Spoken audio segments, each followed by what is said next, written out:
안녕하세요. 달러 헌터입니다. 여러분은 세계에서 가장 큰 기술 회사들을 떠올릴 때 어떤 회사들이 떠오르시나요?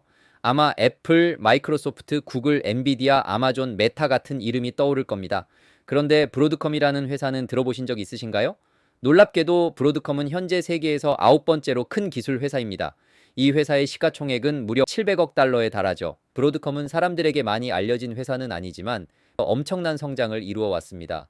주식 그래프를 보면 알 수 있듯이 2009년 이후로 무려 74배 성장했습니다. 이건 엄청난 성장 속도인데 참고로 같은 기간에 구글은 13배, 페이스북은 10배였습니다.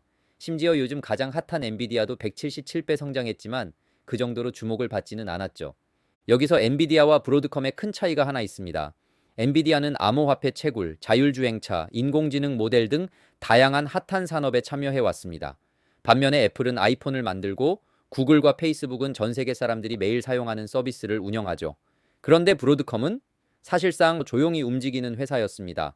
그래서 사람들의 관심을 덜 받았던 겁니다. 하지만 브로드컴을 절대 가볍게 보면 안 됩니다. 브로드컴의 반도체 칩은 전 세계 인터넷 트래픽의 99%에 사용된다고 하니까요. 이 정도면 인터넷에 숨겨진 핵심 기술 회사라고 할 수 있습니다.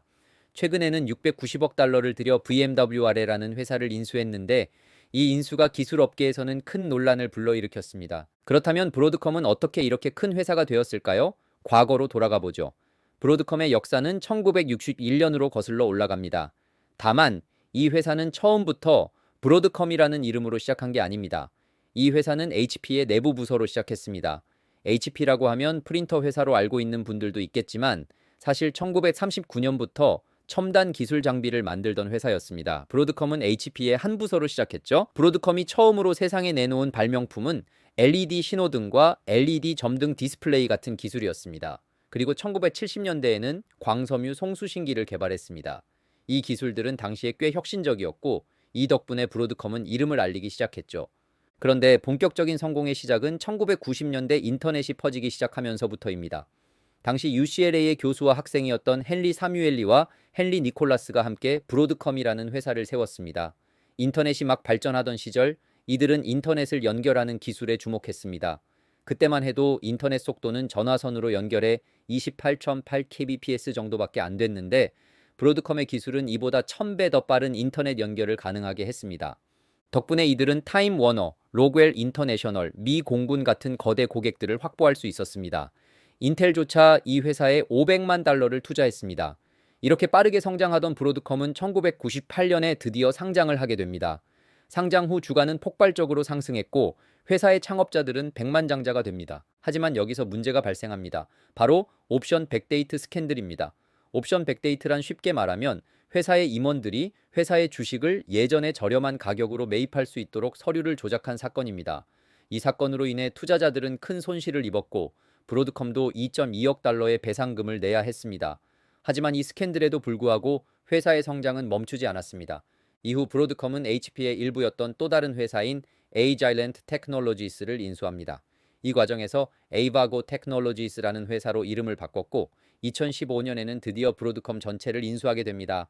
이로써 현재의 브로드컴이 탄생한 거죠. 그렇다면 현재 브로드컴은 어떤 회사일까요? 사실 긍정적인 면보다는 부정적인 평이 더 많습니다. 예를 들어 2017년에는 스마트 TV 제조사를 상대로 특허 소송을 걸었고 2020년에는 넷플릭스와의 특허 소송을 진행했습니다. 많은 사람들은 브로드컴이 특허 트롤이라고 부르기도 합니다. 가장 큰 문제는 브로드컴이 인터넷 칩 시장의 독점자로 자리 잡고 있다는 겁니다. 브로드컴의 칩이 없으면 전 세계 인터넷이 작동하기 어렵습니다. 그래서 브로드컴은 독점적인 위치를 이용해 고객사들에게 불리한 계약을 강요하거나 자신에게 불리한 고객사에게 불이익을 주기도 합니다. 이 회사는 그동안 CA 테크놀로지스, 시만텍, 그리고 최근에는 VMWR 같은 대형 소프트웨어 회사를 인수하며 몸집을 불려왔습니다.